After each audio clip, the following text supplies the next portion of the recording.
बघा, मला असं वाटतं, महाराष्ट्रामध्ये सगळ्यात मोठं जे स्मारक झालं, डॉक्टर बाबासाहेब आंबेडकर स्मारकाच्या आंदोलनापासून, पायाभरणीपासून तर भूमिपूजनापर्यंत मी त्या ठिकाणी उपलब्ध होतो. त्या समितीचा मी उपाध्यक्ष होतो आणि ते आज मोठं स्मारक झालं. त्याच पद्धतीनं माझी जी लायब्ररी आहे, त्या लायब्ररीचं त्या ठिकाणी मी चांगलं काम केलं. मी त्या ठिकाणी महिलांसाठी काम केलं, पुरुषांसाठी काम केलं. महाराष्ट्रातला नवी मुंबईतला संविधान चौकची संकल्पना मी आणली. घर घर संविधानाची संकल्पना मी आणली. मी त्या ठिकाणी बुके नाही बुक द्या हा ही संकल्पना मी राबवली. आणि मी याच्यात काय चुकलोय, मी माझी जी माता भगिनी आहे, मी माझ्या वहिनीला सुद्धा आजपर्यंत वहिनी म्हटलेलं नाही, मी ताईच म्हणतो. माझ्या आईवडिलांसारखे सगळे लोक आहेत, मी माझ्या मुलांसारखे मुलं आहेत, मी त्यांना मुलं म्हणतो, माझे भाऊ म्हणतो. माझं हे वागणं चुकीचं वाटलं असेल म्हणून कदाचित मला जी समिती आहे पक्षाच्या आमच्या, त्यांनी माझ्यावर आघात केला असेल, असंही असू शकतं. आणि म्हणून मी विनंती करतो की मला न तिकीट देण्याचा संपूर्ण ठपका जे आहे की आदरणीय शिंदे साहेब आहेत, शिंदे साहेब आहे असं मी म्हणणार नाही, आदरणीय मस्के साहेब आहेत. कारण शिंदे साहेबांना त्यांनी मिसगाईड केलेला आहे आणि त्याची जी कमिटी होती खालची, ते किती लायक आहेत ते आपल्याला चांगल्या प्रकारे माहिती आहे. त्यांच्या घराणेशाही त्यांनी कशी राबवली आहे हेही आपल्याला माहित आहे. त्यामुळे मी जनतेला आव्हान करेल की या ठिकाणी आपल्याला बुद्ध हवा की युद्ध हवं. जर त्यांनी युद्ध म्हटलं, माझ्यावर आजपर्यंत एकही केसने मी युद्ध करायलाही तयार आहे जनतेसाठी. त्यांनी म्हटलं बुद्ध हवा, मी बुद्धांना विनम्रपणे अभिवादन करायलाही तयार आहे. पण याचे होणारे जे दुष्परिणाम असतील ते संपूर्ण ही जी कमिटी आहे त्या कमिटीवर आहे. तो निश्चितपणाने मी सहमत आहे. कारण खासदारांचं पहिलं कर्तव्य होतं की त्यांनी मला बोलवायचं होतं. माझ्यावर माझं तिकीट कापताना मी इतका वेळा माणूस नाहीये. मी अख्ख्या नवी मुंबईत, ऐरोली विषय सोडा, मी अख्ख्या नव्या मुंबईत पॉप्युलर आहे. आणि जो काही उमेदवार दिलेला आहे खासदार साहेबांनी समिती बसून, नाही मी ठरवलंय असं ठरवलं, तर त्याला निश्चितपणानं खासदार साहेब आणि जी काही कमिटी याला जबाबदार 100% राहील. आणि यांची कंप्लेंट मी सन्मान्य नाही, मी असं म्हणणार नाही की आदल्या दिवशी वाटले. त्यांनी सकाळी 8 वाजता जो वाटले होते, काही वाटले असतील ते मला माहित नाही. परंतु आज या ठिकाणी मी कोणावर अलिगेशन करणार नाही, पण एससी समाजाचा विषय आहे. तो निश्चितपणानं जो उमेदवार तुम्ही दिलेला आहे त्याचं कॅरेक्टर तुम्ही बघा, त्याने सभागृहात जनतेसाठी काय मांडलेलं ते बघा, आणि मग माझ्याकडे तुम्ही विचार करा की मी नालायक आहे. पण हे काम निवळ खासदार साहेबांच्या समितीचं मला सांगणं होतं. मी समितीला फोन पण केला होता, मी खासदारांना साहेबांना फोनही केला होता, चौगुले साहेबांनाही फोन केला होता की साहेब मला कोणी काही बोलतच नाही, काय प्रॉब्लेम आहे, मला तुम्ही का बोलत नाहीये, काही वेगवेगळे का तुमच्या मनात काही आहे का. जो व्यक्ती दिलेला आहे त्याच्यावर अनेक केसेस आहेत, अनेक काही गोष्टी आहेत, ते आपल्याला सांगण्याची आवश्यकता नाही, ती जनताच त्यांना धडा शिकवणार आहे. परंतु मला एवढंच म्हणायचं आहे की आज माझ्यावर प्रामाणिकपणे जो काम करतो, जो सच्चा कार्यकर्ता असतो, त्याच्यावर मात्र अन्याय झालेला आहे.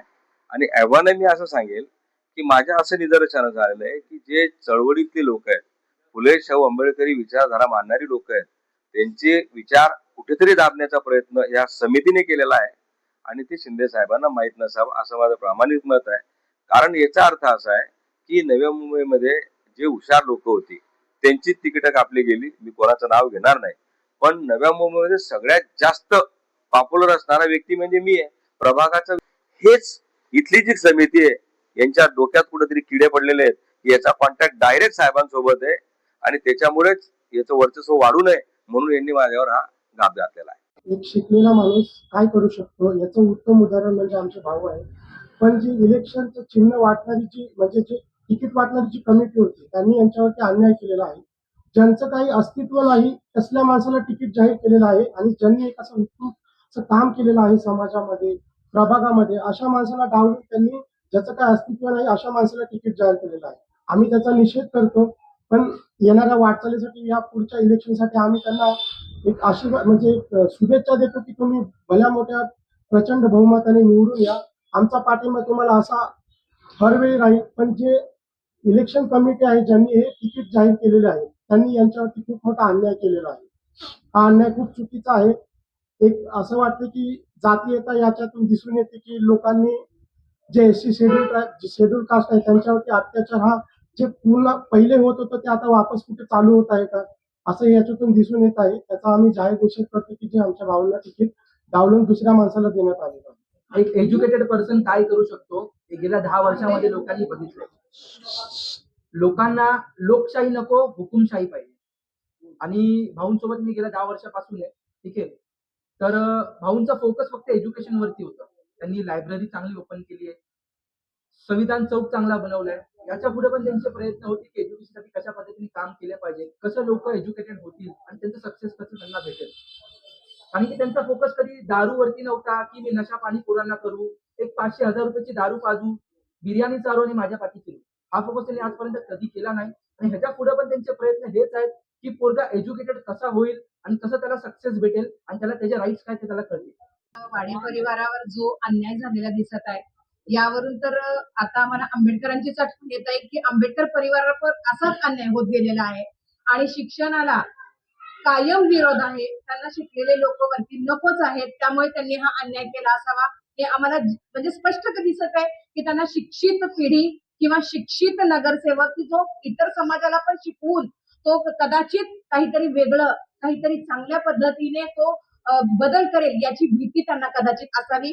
यामुळेच त्यांनी हा विरोध केलेला आहे किंवा हा म्हणजे निर्णय घेतलेला आहे की या कुटुंबावरती किंवा वाडे परिवारावरती जो अन्याय झालेला आहे त्यांना शिकलेले लोक नको आहेत, समाज शिकलेला नको आहे किंवा शिकलेले लोक त्यांना नकोच आहे. अडाणी लोक ह्यांच्या हाताखाली चाकरी करण्यासाठी आणि ह्यांची मुलं जी आहेत ती निवडणुकांमध्ये ह्यांच्या पाठीमागं फक्त जेवणापुरतं आणि ह्यांचा प्रचार करण्यासाठी पाहिजे. त्यांच्या उच्च लेवलला गेलेलं त्यांना बघवणार नाहीये. म्हणून हा शिकलेला माणूस किंवा शिकलेला परिवार समाज इतर शिक्षित बनवेल याची त्यांना भीती आहे. याची आम्हाला आता खात्री झाली की त्यांना हेच हवंय की समाज हा अडाणीच राहिला पाहिजे, लोक जनता ही अडाणीच राहिली पाहिजे. त्यांनी शिक्षित नाही झालं पाहिजे, त्यांनी शिक्षण नाही घेतलं पाहिजे आणि समाज शिकला तर त्यांना आपल्या अधिकारांची जाणीव होईल याची त्यांना भीती आहे. त्यामुळेच त्यांनी हा विरोध केलेला आहे किंवा हा हे केलंय. आम्हाला त्यांच्या वागण्याचा म्हणजे आम्ही निषेध करतो आणि आमचा पाठिंबा कायम वाडे परिवारासोबत असेल आणि आम्हाला अशी शिक्षित लोकच पाहिजेत की जेणेकरून आमचे परिवार आमचे मुलं शिकून पुढे जातील. त्यासाठी आमचा कायम पाठिंबा वाडेदादांच्या सोबतच असेल. प्रभाग क्रमांक 3 से बोल रही हूँ मैं। मेरे भाऊ है ना, मेरे को जब भी फोन किया है तभी भी मेरे को मदद किया है, परंतु कल टिकट के लिए गए थे और रात भर था कि कल टिकट मिलने वाला है, परंतु फिर मिला नहीं। तो भाऊ बहुत रोए, बहुत टेंशन में आ गए थे, पूरा उनका परिवार, सब लोगों ने उनको हिम्मत दी। और मैं तो यही चाहती हूँ कि मतलब जब जब आवाज दी है मेरे लिए, तो अभी मेरी माँ भी गुजर गई थी तब भी आए, हॉस्पिटल में रोज आते थे और रोज बोलते थे कोई चीज की जरूरत है तो बोलना, बहन बोला है ना मेरे को। तो मैंने कि नहीं भाई, और फिर वासी में भी भेजा, इसके लिए आधी रात को भी आवाज दिया है इनको, तो कभी भी आए हैं। बहनी को आवाज दिया है तो भी कभी भी आई है। मैं ये चाहती हूँ कि उनको टिकट मिलना चाहिए।